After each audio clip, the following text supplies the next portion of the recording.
శుక్లాంబరధరం విష్ణుం శశివర్ణం చతుర్భుజం ప్రసన్నవదనం ధ్యాయేత్ సర్వవిఘ్నోపశాంతయేత్. వ్యాసాయ విష్ణురూపాయ వ్యాసరూపాయ విష్ణవే నమో వై బ్రహ్మనిధయే వాసిష్ఠాయ నమో నమః. విమలపటీ కమలకుటీ పుస్తకరుద్రాక్షసస్తహస్తపుటీ కామాక్షీ పక్ష్మలాక్షీ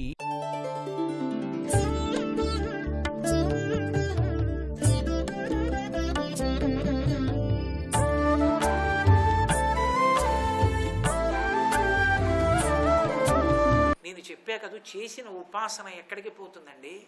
ఏదో ఒక రూపంలో మళ్ళీ బుద్ధిని సక్రమంగా నిలబడేటట్టు ఉపశాంతి కలగడానికి ఎవరో ఒక మహాత్ముడు వస్తాడు, వచ్చి మనశ్శాంతి కలిగేటట్టుగా చేస్తాడు. స్వస్థత కుదురుకుని చక్కగా నిలదొక్కుని రాణించగలిగిన స్థితి కలిగేటట్టుగా ఈశ్వరుడు అనుగ్రహిస్తాడు వారి ద్వారా. అందుకే త్రిజట వచ్చి విభీషణుని యొక్క కుమార్తె త్రిజట వచ్చి సీతమ్మతో ఒక మాట అంది, అమ్మా పిచ్చిదానా అంత ఏడుస్తున్నావే, నేను ఒక రహస్యం చెప్పనా? ఇదం విమానం వైదేహీ పుష్పకం నామనామతః దివ్యం త్వాం ధారయేన్నైవం ఇద్యేతౌ గత జీవితం. ఈ పుష్పక విమానానికి ఓ లక్షణం ఉంది, ఇది పరమమంగళప్రదమైనటువంటిది. ఇది భర్త లేని స్త్రీని, భర్త శరీరం విడిచిపెట్టేసిన తర్వాత బ్రతికున్న స్త్రీని వహించదు, ఎక్కించుకోదు, విధవని అందులో కూర్చొనివ్వదు. అమ్మా నువ్వు కూర్చుని పుష్పక విమానంలో వెళ్ళి పుష్పక విమానంలో వచ్చావంటే రాముడు సజీవుడు. రాముడు తేజోక్షయమైంది, నాగాస్త్ర బంధనానికి గురయ్యాడు. అమ్మా బెంగ పెట్టుకోకమ్మా, నువ్వు చేసిన ఉపాసన ఉంది, రాముడి ధర్మం ఉంది, రక్షింపబడతాడమ్మా అన్నాడు. గరుత్మంతుడు వచ్చాడు మహానుభావుడు. ఆయన యొక్క రెక్కల చప్పుడు వినేటప్పటికీ నాగాస్త్రం అంతా విడిచిపెట్టేసింది. రాముడు నరుడిగా ఉన్నాడు. ఎవరు నువ్వు అని అడిగాడు. నేనెవరో నువ్వెవరో నీకు తర్వాత తెలుస్తుందిలే, ఇప్పుడు చెప్పడం ఎందుకు, ఈ ఉపకారం చాలని, ఈ సేవ చాలని వెళ్ళిపోయాడు. గరుత్మంతుడు నాగాస్త్ర బంధనం విడిచిపెట్టింది. చేసిన ఉపాసన ఎక్కడికి పోతుంది? సీతమ్మ చేసిన సూర్యోపాసనం యుద్ధమునందున్నటువంటి రామలక్ష్మణులకు వానర సైన్యములకు ఉపకరించింది. శరమ చెప్పింది అంతే, ఆవిడ చేసింది ఉపాసన. ఇప్పటికీ ప్రతి కుటుంబం అన్నార్తులు కాకుండా ఇంట్లో యజమాని బిడ్డలు కడుపు నిండా అన్నం తిని ధార్మికంగా బతికి మళ్ళీ ఈ దేశానికి పూర్వవైభవం రావాలి అంటే, అంతటి కీర్తి ప్రతిష్టలతో ఈ జాతి నిలబడాలి అంటే సూర్యోపాసన మళ్ళీ రావాలి. అందరం సూర్యనారాయణమూర్తికి నమస్కారం చెయ్యడం ప్రారంభం కావాలి. మనకి కావ్యములు పురాణములు మీరు ఏవి పరిశీలించండి, సూర్యనారాయణమూర్తి యొక్క అనుగ్రహం లేకుండా బయటపడిన వాళ్ళు లేరు. నేను ఇన్ని దృష్టాంతములు మీరు పరిశీలించండి, అసలు సూర్య వైభవం అంటే ఏమిటో, ఆదిత్య వైభవం అంటే ఏమిటో అర్థమవుతుంది. మహానుభావుడు ఎంత కష్టంలో ఉండనివ్వండి, ఎంత ఆర్తితో ఉండనివ్వండి, ఉపాసన చేసి ఒక్క నమస్కారం చేస్తే చాలు అనుగ్రహించేశాడు. ఎంతెంత అనుగ్రహించాడు అంటే నిజంగా అసలు ఈ ఒక్క సందర్భంలో కొంచెం ఆలస్యమైతే, ఆ ఒక్క నిమిషం గడవకపోతే మొత్తం ధర్మం అంతా కుప్ప కూలిపోతుందంతే. ఇక ధర్మం అన్న మాట ఉండదు లోకంలో. ఇక ధర్మము అన్న 2 అక్షరాల గురించి మాట్లాడాడు ఎవడు, ధర్మము అన్న దాన్ని పాటించడానికి ఎవడు సిద్ధపడడం. అంత ప్రమాదపు టంచులలోకి జరిగిపోయి ఒక్కొక్కప్పుడు గత సన్నివేశాలు అలా జరిగిపోయినప్పుడు రక్షించిన వాడెవరో తెలుసా? మళ్ళీ ధర్మాన్ని నిలబెట్టడానికి సూర్యనారాయణమూర్తి. దేని చేత రక్షించాడో తెలుసా? ఏదో పెద్ద పెద్ద యజ్ఞాలో యాగాలో హోమాలో హవిస్సులో చేస్తే కాదు, కేవలం అంత ప్రమాదకరమైనటువంటి పరిస్థితుల్లో ఎంతమంది నావారన్నవారున్నా వాళ్ళు బయటికి వచ్చి రక్షించడానికి కూడా సందర్భం కానటువంటి స్థితిలో ఉత్తరక్షణ రక్షణ పొందాలి అంటే మహాత్ములైన వాళ్ళందరూ చేసింది ఏమిటో తెలుసా? అంత కష్టంలో భానుమండలం వైపుకి తిరిగి ఒక్క నమస్కారం చేసి వెళ్ళారంతే. రక్షింపబడిపోయి ధర్మమన్న 2 అక్షరాలకి పట్టాభిషేకం అయింది. అందుకే అప్పటికీ ఇప్పటికీ ధర్మమన్న 2 అక్షరాలు మిగిలి ధర్మమునందు అపారమైన విశ్వాసము నిలబడిపోయింది. ఆ ధర్మాన్ని నిలబెట్టిన వాడెవరంటే మహానుభావుడైనటువంటి సూర్యనారాయణుడు. ఒకానొకప్పుడు ఎంత విశేష పరిణామాలు జరిగాయో అసలు ఈ దేశంలో మనం ప్రమాణంగా చెప్పుకునేటటువంటి ఇతిహాసాలు పురాణాలు కావ్యాలు పతివ్రతలు వాళ్ళ జీవితాలు కూడా నిలబడడానికి అవకాశం లేని స్థితి కలిగినప్పుడు సూర్యనారాయణమూర్తి జోక్యం చేసుకుని ఎంత గొప్పగా నిలబెట్టాడో, ఎన్ని అద్భుతాలు జరిగాయో. ఒక్కొక్కసారి చాలా కీలకమైనటువంటి ఘట్టములు ఏర్పడతాయి. అవి ఎంత కీలకమైన ఘట్టములు అవుతాయంటే, ఎంత శక్తివంతులయ్యి ఉండి కూడా కేవలము భగవంతుని యొక్క రక్షణ వినా వేరొక రకంగా రక్షింపబడేటటువంటి అవకాశము లేని స్థితి కలుగుతుంది. మహాభారతంలో విరాట పర్వంలో అటువంటి కీలకమైన సన్నివేశం ఒకటి జరిగింది. మహాతల్లి ద్రౌపదీదేవి ఆమె అగ్ని సంభవ అయినప్పటికీ, యజ్ఞకుండంలోంచి ఆవిర్భవించినటువంటి మహాతల్లి అయినప్పటికీ, గొప్ప పతివ్రతే అయినప్పటికీ ఆవిడ పడినన్ని కష్టాలు పడినటువంటి వాళ్ళు లేరు. అన్ని కష్టాలు పడినటువంటి తల్లి విరాట పర్వం దగ్గరికి వచ్చేటప్పటికీ కీచకుడి దగ్గరికి ఆమె సుధేష్ణ పనుపున వెళ్ళి ఆ మదిర తీసుకురావలసి వచ్చింది. ఆవిడ బయలుదేరుతోంది. ఆవిడ భర్తలు సామాన్యులు కారు, పాండవులు 5గురు, ధర్మరాజు, భీముడు, అర్జునుడు, నకులుడు, సహదేవుడు కూడా జగదేక పరాక్రమవంతులు.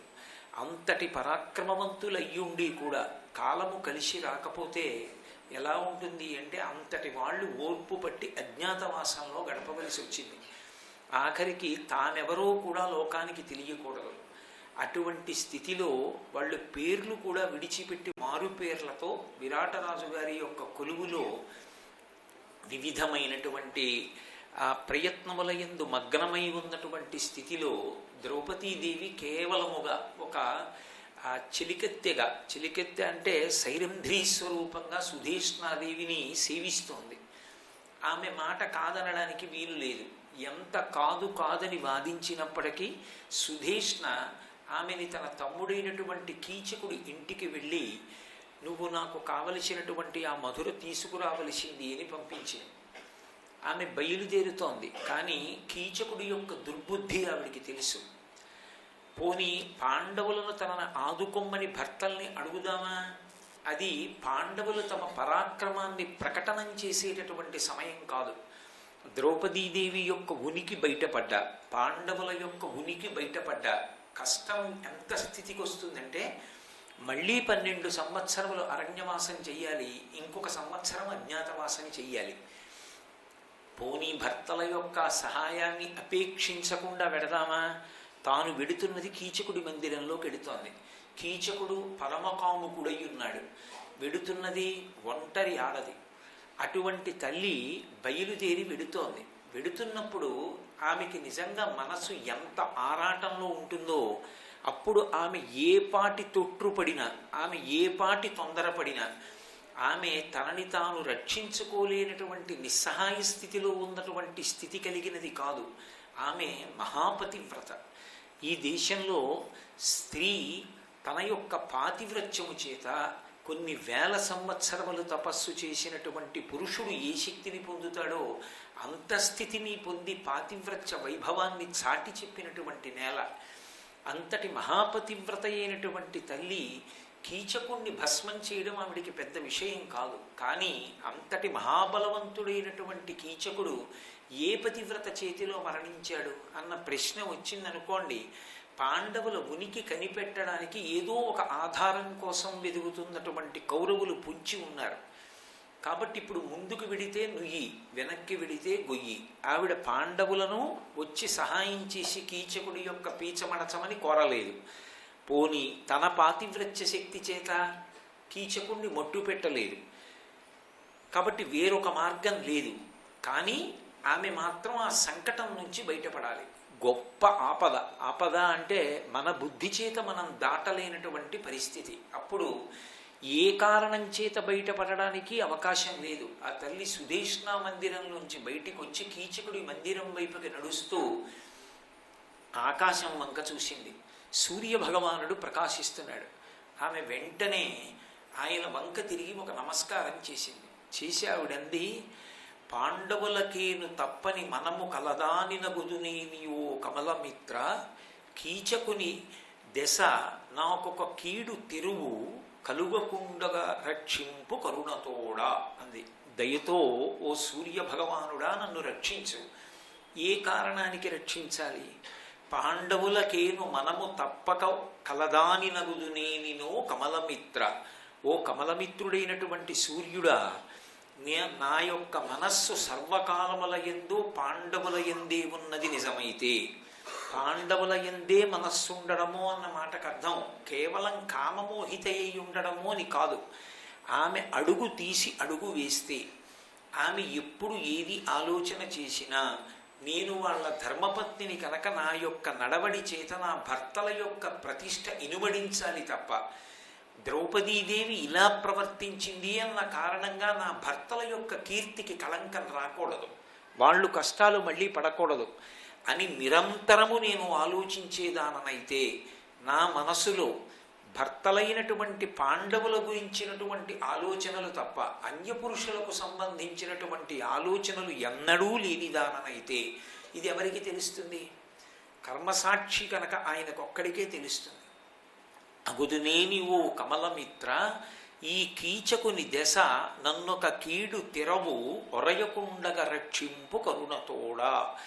ఈ కీచకుడి వలన నాకు ఏ కీడు సంభవము కాకుండుగాక, నీవు నన్ను రక్షించదవుగాక అని ఆ తల్లి ఒక్కసారి సూర్యనారాయణమూర్తి వైపు తిరిగి ప్రార్థన చేసింది.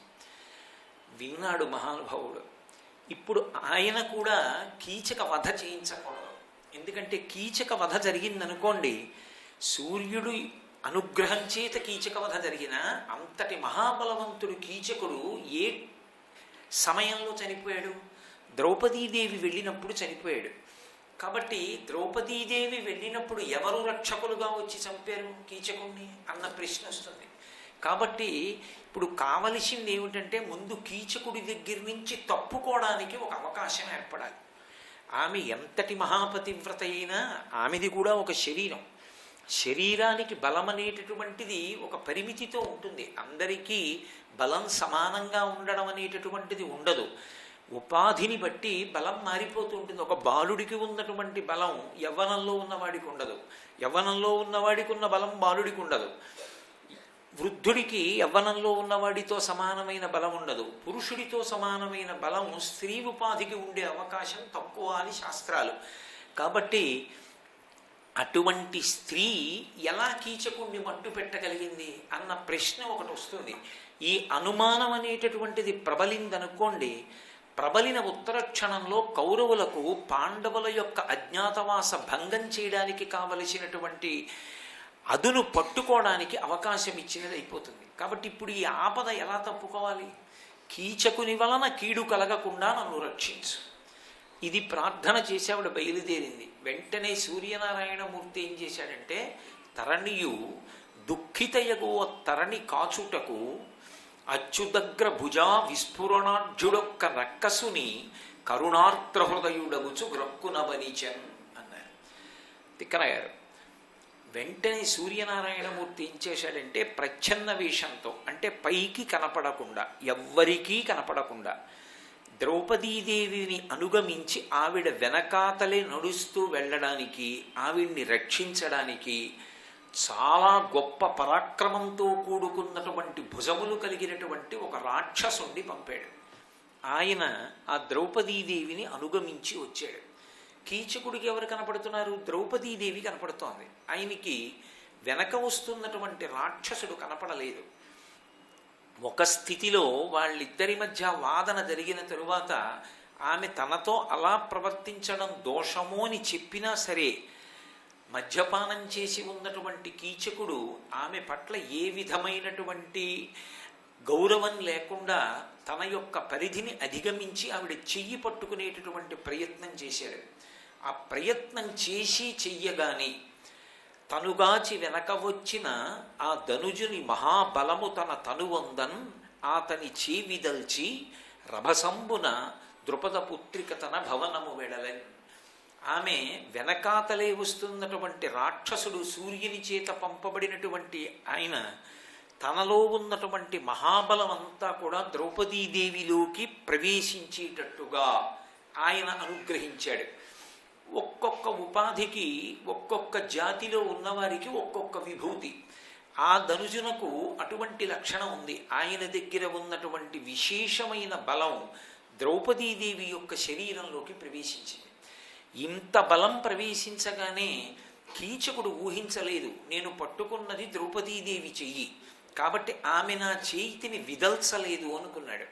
కానీ ఆవిడ ఎప్పుడైతే రాక్షసుడి యొక్క బలం తన శరీరంలోకి ప్రవేశించిందో ఆ చేతిని మహారభసంబున ఒక్క ఉదుటున ఇలా విదల్చింది. అది ఎంత బలం ఆవిడిలోకి ప్రవేశించిందంటే ఆ విదల్చినటువంటి ఆ ఉద్ధృతికి ఒక్కసారి కీచకుడు ఊగిపోయి కింద పడిపోయాడు. ఎప్పుడైతే కీచకుడు కింద పడిపోయాడో ఆవిడికి అవకాశం చిక్కింది. ఆవిడ పరుగు పరుగున విరాటరాజు గారు సభ తీర్చినటువంటి మందిరంలోకి ప్రవేశించింది. అక్కడ ధర్మరాజు గారు ఉన్నాడు, అక్కడ భీమసేనుడు ఉన్నాడు.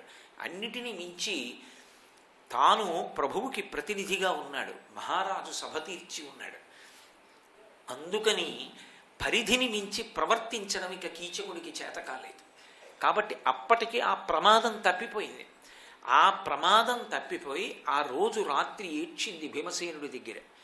ఏమీ బెంగపెట్టుకోకు, మనం ఆలోచన చేద్దామని ఆ రోజున పాండవులు కూర్చుని ఆలోచన చేసి ద్రౌపదీదేవి యొక్క సంజ్ఞ చేత కీచకుడు ఆ నర్తనశాల ప్రవేశం చేసేటట్టు ద్వాంతాకారిత కుంజకుట్టిమ ఘనస్తంభావళీ రూపమున్ ప్రాంతాది ప్రవిభాగ భోగ నిలయ ప్రద్వారమున్ గాతరస్వాంత త్రాసకరంబునై దురభివేశంబైన యాలోను నిశ్చితుడై సతికేలు పట్టుకొని చొచ్చన్ భీముడు అత్యుగ్రతన్నంటారు తిక్కన గారు. ఆ ద్రౌపదీదేవి చేయి పట్టుకుని భీమసేనుడు నర్తనశాలలోకి ప్రవేశించడం, ద్రౌపదీదేవియే వచ్చిందనుకుని కీచకుడు భీముడితో సంభాషణ చెయ్యడం, భీముడు కీచకుడిని మట్టు పెట్టడం, ఒక్క రాత్రిలో జరిగిపోయే సంఘటనలన్నీ కూడా. కాబట్టి ఆ క్షణంలో నిజంగా ద్రౌపదీదేవికి ఏదైనా కీడు జరగడానికి కానీ లేదా ఆవిడ తన పాతివ్రత్య ప్రకటనం చేయడం కానీ పాండవులు ప్రత్యక్షంగా జోక్యం చేసుకోవడం కానీ జరిగి ఉంటే ఇంత ధర్మాన్ని పట్టుకున్నటువంటి పాండవులు మళ్ళీ 12 ఏళ్ళు అరణ్యవాసానికి వెళ్ళిపోవలసి ఉండేది. అలా వెళ్ళిపోతే ధర్మం అన్న మాటకు అర్థం ఎక్కడుంది? ఇంకా ధర్మాన్ని పట్టుకున్న వాళ్ళు రక్షింపబడతారు అనడానికి ఉత్తర క్షణంలో కాపాడిన వారెవరు అంటే కర్మసాక్షి అయినటువంటి సూర్య భగవానుడు. మహాభారతంలో కథ వేరొక వేపుకి తిరిగిపోకుండా పాండవుల అజ్ఞాతవాసం పూర్తయిపోవడానికి వచ్చినటువంటి అగ్ని పరీక్షల్లో అత్యంత ప్రధానమైనటువంటి కష్టం కీచకుడి వైపు నుంచే వచ్చింది. కీచకుడి వైపు నుంచి వచ్చినటువంటి అంత పెద్ద కష్టాన్ని పాండవులు కానీ ద్రౌపదీదేవి కానీ అధిగమించగలిగారు, గట్టెక్కగలిగారు అంటే కేవలం సూర్యభగవానుడి యొక్క అనుగ్రహం చేత గట్టెక్కగలిగారు. అందుకే సర్వకాలముల యందు ఆయన యొక్క అనుగ్రహం, ఆయన యొక్క రక్షణ లభిస్తాయి. ఆయన వంక తిరిగి ఒక్క నమస్కారం చేసిందంతే ద్రౌపదీదేవి. మనం ఆయనని నమ్మి భక్తితో ప్రవర్తించినటువంటి కారణం చేత, ధర్మాన్ని పట్టుకున్నటువంటి కారణం చేత ఆ ధర్మమే భగవంతుని యొక్క అనుగ్రహమునకు కారణమవుతుంది. కారణమై సర్వకాలముల యందు కూడా ఏ విధమైనటువంటి ఉపద్రవానికి లోను కాకుండా, తాను ఇక్కట్లు పడవలసినటువంటి అవసరం లేకుండా కాపాడడానికి, భగవంతుని యొక్క అనుగ్రహాన్ని మనకి తెచ్చిపెట్టడానికి ప్రధానము ధర్మము. ఆ ధర్మమునందు అనురక్తి కూడా ఎవరి వలన కలుగుతుంది అంటే భగవంతుని యొక్క అనుగ్రహము చేతనే కలుగుతుంది. అందుకే సూర్యనారాయణమూర్తికి చేసేటటువంటి నమస్కారం ఆయన కర్మసాక్షి కనుక ఆయన ఉన్నాడన్న భావన ఎప్పుడూ తప్పు చేయకుండా కాపాడుతుంటుంది. మీరు చూడండి, తప్పు చేసేటప్పుడు నిజానికి ఎన్ని ఉన్నా కూడా మనిషి తప్పు చెయ్యకుండా కాపాడలేవు. నేను అక్కడే రామాయణం పెట్టినా, అక్కడే భగవద్గీత పెట్టినా, అక్కడే భారతం పెట్టినా తప్పు చేసేవాడు తప్పు చెయ్యకుండా ఉంటాడన్న నమ్మకం లేదు. కానీ తప్పు చేసేటప్పుడు కొంతలో కొంతవాడు భయస్థుడు అనడానికి ఉదాహరణ ఏమిటంటే, ఇంకొకళ్ళు ఉండగా చూస్తుండగా తప్పు చేయడానికి భయపడతాడు అన్నాను అనుకోండి, కొంతలో కొంత సద్బుద్ధి కలిగింది అని. అయ్యో ఇతరులకి తెలిసేట్టుగా తప్పెలా చేస్తాను అన్నపాటి పిరికితనం ఉన్నా గొప్పదే.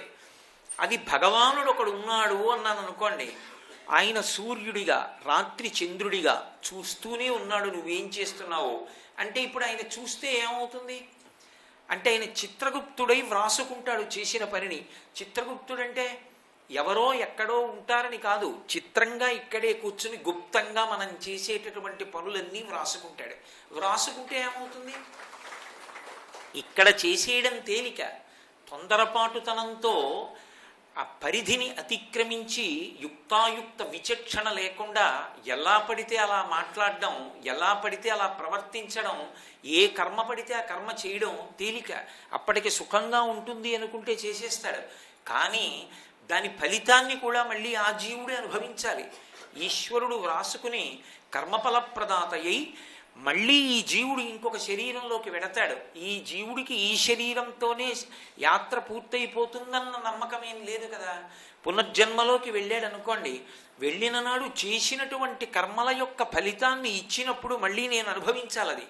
కాబట్టి వద్దు, ఆయన చూస్తున్నాడు, ఆయన అన్నీ వ్రాసుకుంటాడు, వద్దు నాకు అన్న భయం కలగడం, పునర్జన్మ పట్ల భయం కలగడం, పునర్జన్మ సిద్ధాంతాన్ని అంగీకరించడమే సనాతన ధర్మమునకు ప్రాణప్రదమైనటువంటి విషయం. బొట్టు ఎందుకు పెట్టుకుంటారంటే, బొట్టు పెట్టుకున్నాడు అంటే దాని అర్థం ఏమిటంటే పునర్జన్మ సిద్ధాంతమును అంగీకరించినాడు అని గుర్తు. పునర్జన్మ సిద్ధాంతం అంటే ఇదే జీవుడు చేసుకున్న కర్మలను అనుభవించడానికి వేరొక శరీరంలోకి వెడతాడు.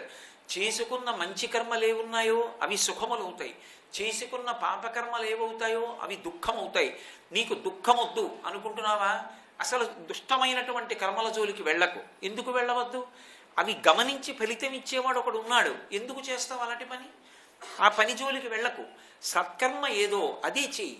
ఆ కర్మ చేత నీకు ఇక్కడా సంతోషం, ఇక్కడా తృప్తి, ఇక్కడా సుఖం.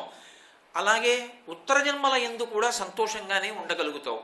ఇప్పుడు ఉన్నాడు వాడు అన్న భావనతో ఒక్కసారి సూర్యుడికి చేసినటువంటి నమస్కారం మనిషి యొక్క ప్రవర్తనని నియంత్రిస్తుంది. అంతకన్నా కావలసిందేముంది? మంగళం కోసలేంద్రాయ మహనీయ గుణాత్మనే చక్రవర్తి తనూజాయ సర్వభౌమాయ మంగళం. ఉమా కాంతాయ కాంతాయ కామితార్థప్రదాయినే శ్రీగిరీశాయ దేవాయ మలినాథాయ మంగళం.